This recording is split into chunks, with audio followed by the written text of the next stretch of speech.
Au lendemain des élections en Grèce et en Hongrie, le visage de l'Europe change. Invité du 19-20, Valéry Giscard d'Estaing. Drame en série sur les ferries. Après la catastrophe du Scandinavian Star, nouvel incendie criminel à bord du Norrona, 1 mort, 25 blessés. Nouveau pari pour la NASA, le lancement dans quelques heures du télescope spatial. Nous ferons le point avec notre envoyé spécial à Cap Canaveral. Enfin, Nina Simone à l'Olympia pour 3 jours. La reine du blues nous a reçus dans sa loge.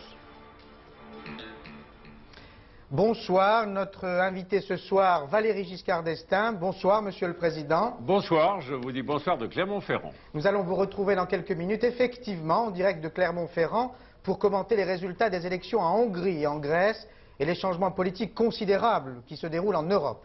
Et nous le ferons après avoir donné aux téléspectateurs du 19-20 des informations sur ce qui se passe en France et ce qui s'est passé aujourd'hui dans la banlieue de Rouen est particulièrement horrible, Élise. Une petite fille de 6 ans a été égorgée et retrouvée morte dans une cave d'immeuble. La Petite Couronne, près de Rouen.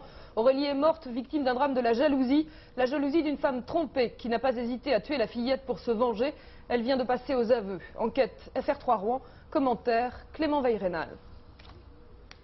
C'est une épouvantable vengeance qui serait à l'origine de l'assassinat d'Aurélie. Aïcha Biron ne supportait pas la liaison de son mari avec Patricia, la mère de la petite victime. Elle se serait vengée en égorgeant Aurélie, 6 ans, la fille de sa rivale. Aïcha Biron aurait reconnu les faits, des déclarations qui, selon la police, doivent maintenant être vérifiées et confirmées avant de pouvoir être considérées comme de véritables aveux. C'est hier soir que le corps d'Aurélie a été découvert au fond d'une cave de l'immeuble où habite sa nourrice. En fin de journée, la mère d'Aurélie s'était inquiétée de la disparition de son enfant qui, comme à l'accoutumée, avait quitté le domicile de sa nourrice pour rentrer chez elle à une centaine de mètres. Visiblement, Aïcha Biron connaissait les habitudes d'Aurélie. C'est donc ce moment qu'elle aurait choisi pour assassiner l'enfant. La triste loi des séries après le Scandinavian Star, un autre ferry a brûlé. Il assurait la liaison entre le Pays de Galles et l'Irlande et il y a eu là aussi des victimes. Heureusement, le bilan est moins lourd, 1 mort et 25 blessés, mais le pire a été évité. Il y avait près de 300 passagers à bord. D'après les premiers éléments de l'enquête, il ne s'agirait pas d'un accident. La compagnie maritime affirme en effet que le feu a été allumé volontairement. Véronique Gorel. Le Norrona se trouvait à une dizaine de kilomètres des côtes britanniques quand l'incendie s'est déclaré. Le feu a pris dans 2 cabines inoccupées du navire peu après minuit. Il a fallu 2 heures aux pompiers dépêchés par la Royal Navy pour maîtriser l'incendie. Le ferry venait de quitter le port de Milford Haven, au Pays de Galles, à destination de Rosslare, au sud-est de l'Irlande. À son bord, 219 passagers et 78 membres d'équipage. L'un d'entre eux a trouvé la mort, 25 autres ont été blessés. La plupart souffrent de contusions et d'intoxication par la fumée. L'absence de panique parmi les passagers ainsi que la rapidité des secours ont sans doute permis d'éviter un plus lourd bilan. La compagnie irlandaise B&H Hyde, qui a frété le navire, privilégie la thèse de l'incendie criminel en raison du lieu où s'est produit l'incendie, une partie totalement inoccupée du navire. Quant au Scandinavian Star, le bilan s'est encore alourdi. 170 personnes sont mortes dans la catastrophe et des corps d'enfants carbonisés ont été retrouvés aujourd'hui dans la carcasse du navire. L'enquête s'oriente de plus en plus vers la piste du pyromane. 2 foyers se sont en effet déclarés sur le bateau à moins d'un quart d'heure d'intervalle. Un témoignage capital vient ce soir renforcer cette thèse. On peut imaginer votre appréhension si vous vous apprêtez à l'occasion des vacances à prendre le ferry. C'est la raison pour laquelle nous avons décidé de vous donner des informations sur les mesures de sécurité prises par les compagnies françaises. Permettent-elles d'éviter de tels accidents ou de tels incendies? Enquête de Jean-Louis Daucher de notre station de Caen. Aucun bateau n'est à l'abri d'un incendie comme celui du Scandinavian Star. Une leçon tirée du passé par la compagnie Brittany Ferries. Le 2 avril 1983, un incendie se déclare sur l'Armorique. Un passager meurt asphyxié, une vingtaine d'autres sont intoxiqués. Depuis, les consignes de sécurité ont été renforcées et l'organisation des secours a été revue. Pas de passagers dans les garages durant la traversée, coupe-feu renforcé et en cas de sinistre, une équipe spécialisée a notamment pour mission d'aller chercher les passagers dans leur cabine. Autre innovation, la cellule de secours médicalisée, un véritable hôpital de campagne autour du médecin de bord et intégrant le passager ayant une expérience médicale. Pour le commandant Thomas, il existe, comme pour les hôtels, des bateaux à 4 étoiles et d'autres à 1 étoile. Il y a, comme dans toutes les professions, il y a les bons et les mauvais professionnels. Le fait d'embarquer à bord de navires à passagers qui transportent plusieurs centaines, voire plusieurs milliers de passagers, des équipages non qualifiés, des équipages hétéroclites qui n'ont pas été formés, multinationaux. J'estime que cette pratique, elle est coupable. Jeudi dernier, un séminaire a eu lieu au siège de Roscoff avec le grand spécialiste français de la médecine catastrophe. But, préparer des scénarios pour de futures manœuvres à bord des navires. Surveillance rigoureuse, voilà le seul remède, d'autant que la réglementation est aujourd'hui dépassée. Il n'y a rien de neuf, dit-on, depuis le Titanic. Succès des conservateurs en Hongrie et en Grèce hier. Ils surviennent après d'autres succès, notamment en Allemagne de l'Est. Ces résultats et les événements qui se produisent en Europe de l'Est donnent le sentiment que le vieux continent a basculé à droite. Avant d'écouter notre invité Valéry Giscard d'Estaing, regardons le paysage nouveau en Europe de l'Est, mais aussi de l'Ouest. Pour les premières élections libres depuis 43 ans, en Hongrie, nette victoire du Forum démocratique, ce parti de centre-droit remporte 43% des suffrages. Dirigé par Joseph Antall, futur chef du gouvernement, le Forum démocratique est un mélange de chrétiens démocrates, de populistes et de nationalistes hongrois. Il préconise une économie de marché à l'allemande et une privatisation en douceur du secteur nationalisé. Avec le Forum démocratique, les Hongrois ont choisi la transition par étapes vers le capitalisme plutôt que la méthode plus radicale préconisée par le Parti des libéraux. En mars dernier, la RDA avait choisi les conservateurs de l'Union chrétienne démocrate. Leur leader, Lothar de Maizière, a cependant cherché à se composer un gouvernement de large coalition. L'accord vient d'être conclu tout à l'heure avec les libéraux et les sociodémocrates. Le discrédit jeté sur les partis communistes d'Europe de l'Est explique ces résultats d'élections à droite ou au centre droit. En revanche, en Europe de l'Ouest, le groupe socialiste domine largement le Parlement européen avec 182 sièges, soit 62 plus que le deuxième groupe, celui des démocrates chrétiens. À chaque pays sa spécificité, mais on peut remarquer qu'en République fédérale d'Allemagne, les chrétiens démocrates du chancelier Kohl se sont fait battre par le parti social-démocrate d'Oskar Lafontaine dans les récentes élections régionales. En Grande-Bretagne, les travaillistes ont plus de 20 points d'avance sur les conservateurs en pleine déroute. Leur leader, Margaret Thatcher, est le Premier ministre le plus impopulaire du Royaume-Uni depuis 50 ans. En Espagne, aux Pays-Bas, en Suède, les pouvoirs socialistes ou sociodémocrates ne sont pas particulièrement menacés. Quant à la Grèce, elle vient d'élire pour la troisième fois en moins d'un an son Parlement. Les conservateurs de la Nouvelle Démocratie arrivent en tête, mais leur leader, Constantin Mitsotakis, rate d'un siège la majorité absolue pour former le gouvernement. Il a dû faire alliance avec le centre droit. Par rapport au précédent scrutin, Constantin Mitsotakis a gagné moins de 1 point. Valéry Giscard d'Estaing, bonsoir. Vous êtes en direct de Clermont-Ferrand. J'imagine ce soir votre satisfaction. Vous avez fait campagne physiquement en Hongrie comme en Allemagne de l'Est pour les candidats libéraux et ils ont gagné. Oui, jeudi soir, j'étais à Budapest, à côté de Joseph Antall. D'ailleurs, je l'avais reçu à Paris il y a 3 semaines. Il était venu chercher un appui auprès des Français. Et je pensais que c'était important que dans cette campagne hongroise, il y ait un Français présent. Il faut dire que j'étais, je crois, le seul. Et j'étais heureux de passer la soirée dans un lycée de Budapest, à tenir une réunion électorale avec lui, et puis à passer la soirée ensemble à réfléchir, bien sûr, à la suite. Dans les commentaires que vous avez indiqués, que vous avez fait tout à l'heure, je crois que ça n'est pas tout à fait exact. Vous avez dit le triomphe de la droite. Non. Quand vous regardez ces élections en Europe de l'Est, vous voyez que c'est le centre droit. C'est-à-dire, en réalité, les partis et les candidats qui représentent la modération. Un choix très net, pas de socialisme, pas de communisme, mais la modération. Et par exemple, en Hongrie, il y avait un parti plus à droite qui souhaitait aller plus loin dans le libéralisme et dans l'économie de marché. Les deux partis ont été presque à égalité au premier tour, il y avait 23 et 22%, et le Forum démocratique, celui que je suis allé soutenir, est passé de 24%, je crois, au premier tour, à 43% au deuxième tour. Alors, Monsieur le Président, est-ce qu'il ne s'agit pas en fait d'une adhésion des peuples d'Europe de l'Est au libéralisme politique et pas encore peut-être au libéralisme économique? C'est une différence. Non, je crois que c'est les deux. Si vous voulez, les peuples de l'Est, d'abord, ils ont beaucoup souffert. Et je crois que dans nos commentaires, nos analyses, nous oublions peut-être leur souffrance. La plupart des hommes qu'on rencontre, moi j'ai passé la soirée avec M. Joseph Antall, et puis ceux qui constituaient sa toute petite équipe, il faut bien dire au départ, ils ont tous, à un moment ou à un autre, été en prison, persécutés ou maltraités. Et les peuples ont souffert. Alors ces peuples, ils veulent deux choses. La première, ils voulaient la liberté politique, ils l'ont conquise eux-mêmes, tout seuls. Et la deuxième, ils voudraient vivre comme nous. Et c'est pour ça qu'ils optent pour le système économique de l'Europe de l'Ouest. Parce que dans ce qui s'est passé en Europe de l'Est, le grand facteur qui les a attirés, ça a été au fond la communauté européenne. Est-ce qu'ils ne se font pas des illusions sur ce qui se passe chez nous? Je veux parler des pays occidentaux. Est-ce que ça n'est pas quelquefois la loi de la jungle, comme le disait François Mitterrand sur 7/7 à TF1? Ben justement, le président de la République nous avait dit, a dit aux Français, c'est pour ça que c'est important d'écouter la réponse, il nous avait dit que finalement il y avait actuellement deux phénomènes, l'effondrement du communisme et un libéralisme à bout de souffle. Et qu'au fond ce que les peuples allaient choisir, c'était sans doute la social-démocratie. Il a dit cela il y a 10 jours, maintenant regardons les réponses. D'abord la réponse de la Hongrie. La Hongrie a voté 2 tours. Au premier tour, il y avait une limite, il fallait avoir 4% des voix pour se maintenir au deuxième tour. N'ont obtenu 4% ni le Parti communiste, qui n'a pas eu 4%, ni le Parti social-démocrate, qui n'a pas eu 4%.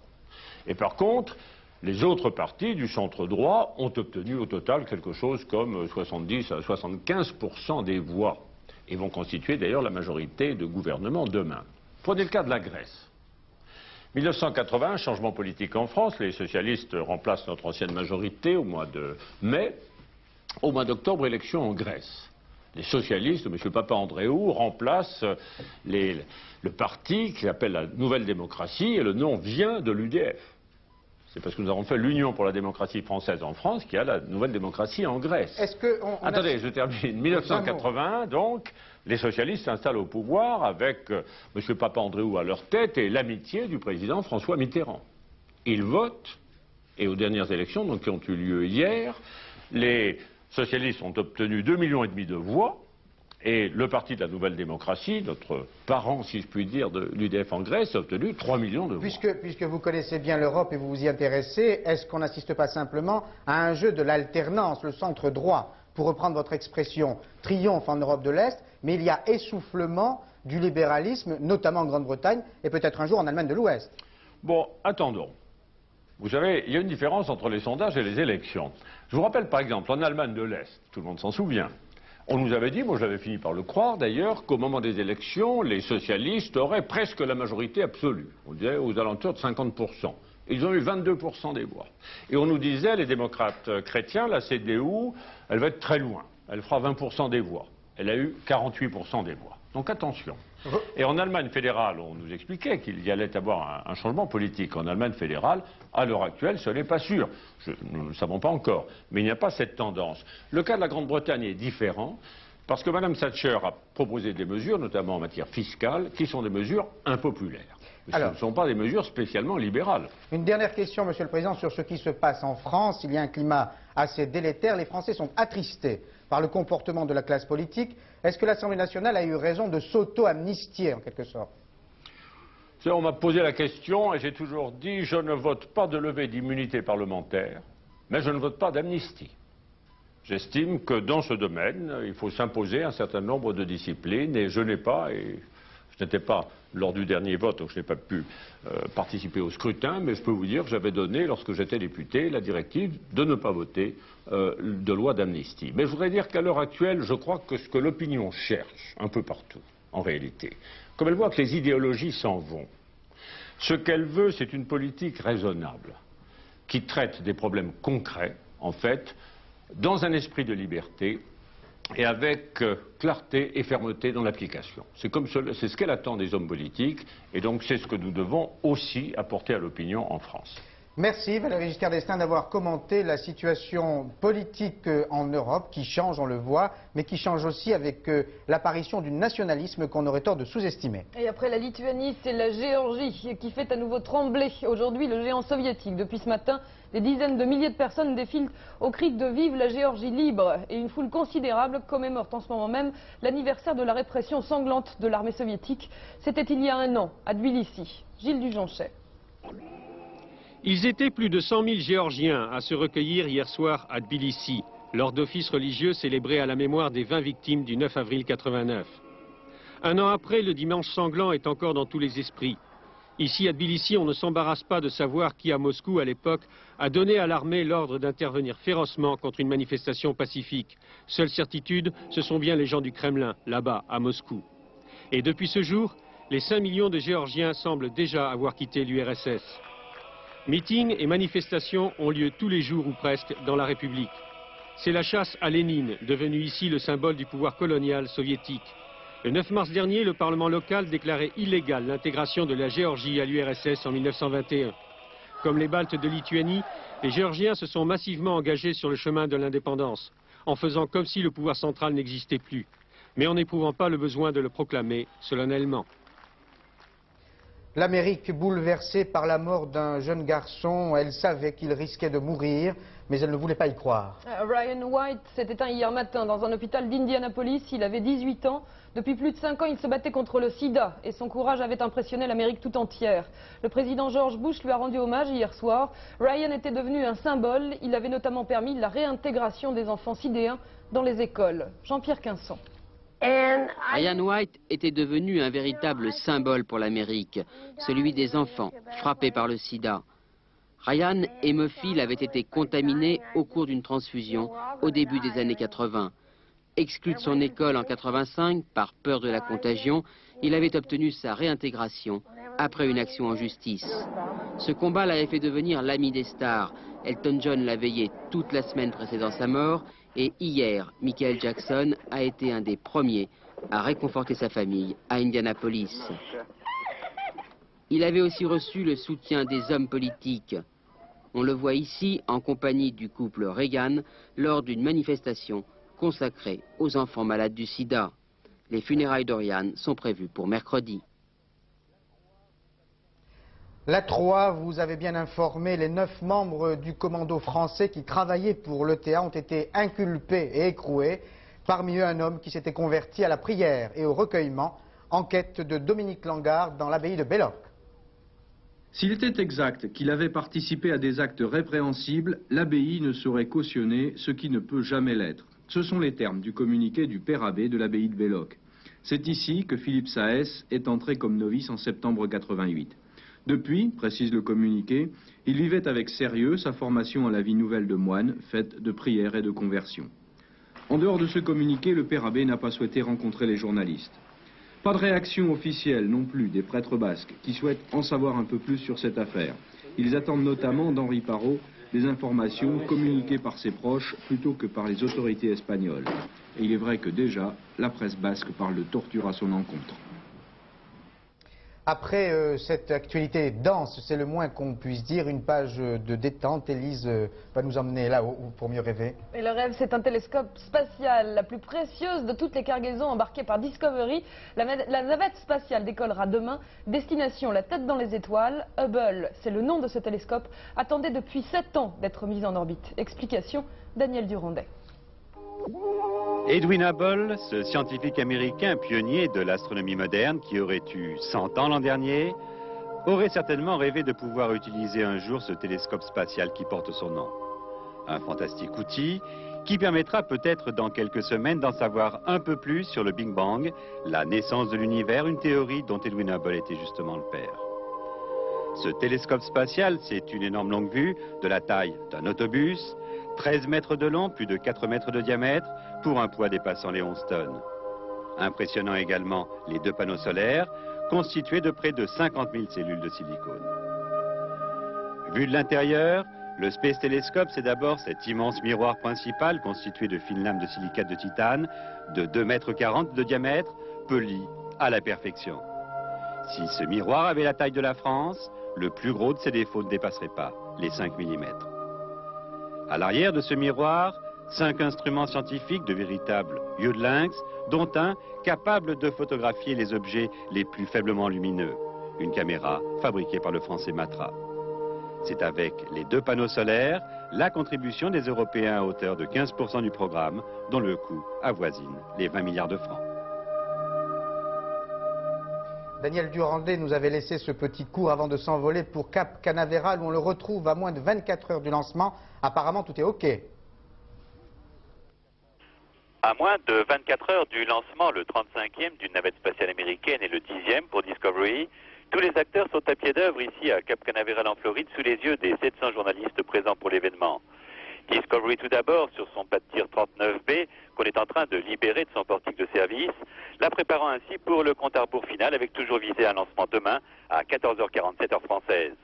Le télescope spatial ensuite qui a été définitivement enfermé à l'intérieur de la soute de la navette, ainsi protégé jusqu'à son largage mercredi dans l'espace, si tout va bien. Enfin, les 5 astronautes qui ont été réveillés très tôt ce matin, à 3h du matin, les préparant pour demain à un nouveau rythme de vie, celui de leur vol spatial de 5 jours. Même la météo est de la partie, avec une température de 27 degrés, un vent de 20 à 30 km/h et un ciel faiblement nuageux. Et on retrouve évidemment Daniel Durandet dans Soir 3 de Marc Hautement. Nina Simone à Paris, à l'Olympia, pour 3 soirs seulement, mais ne barguignons pas notre plaisir. Elle est là parmi nous et cela nous ravit. Elle aussi, elle s'est confiée à Michel Vial. J'aime les gens ici et ils m'aiment. J'aime la mode ici aussi. Je n'ai pas pu m'acheter des vêtements. J'ai essayé de trouver une robe Yves Saint Laurent pour ce soir, mais cela n'a pas été possible. Donc je suis toujours obligé de porter mes vieux habits. J'aurais vraiment aimé qu'il me confectionne quelque chose pour mon récital. Oh baby, oh baby, oh muda, oh muda, oh muda, where are you baby? Oh don't leave me, oh baby, I say stick to the promise that you made me now, stick to the promise that you made me now, stick to the promise that you made me, that you'd stay away from Rosalie. Oh, Daddy, oh, baby, oh, Daddy, oh, baby, oh, Daddy, oh, baby. Fin du 19-20 et programme sur la 3 très éclectique comme d'habitude. Dans quelques instants, la classe avec Fabrice. Et à 20h35, un autre brigand, bien aimé celui-là, de Nicolas Ray avec Jesse James. Prochain rendez-vous avec l'information Soir 3 à 22h15, présenté par Marc Hautement. Et tout de suite, la météo de Michel Touret. Et demain, notre invité du 19-20 sera Jean-Pierre Mocky en exclusivité 2 semaines avant la sortie de son prochain film. Il gèle en enfer, un film aussi décapant que les précédents. À demain, 19h, bonsoir. À demain.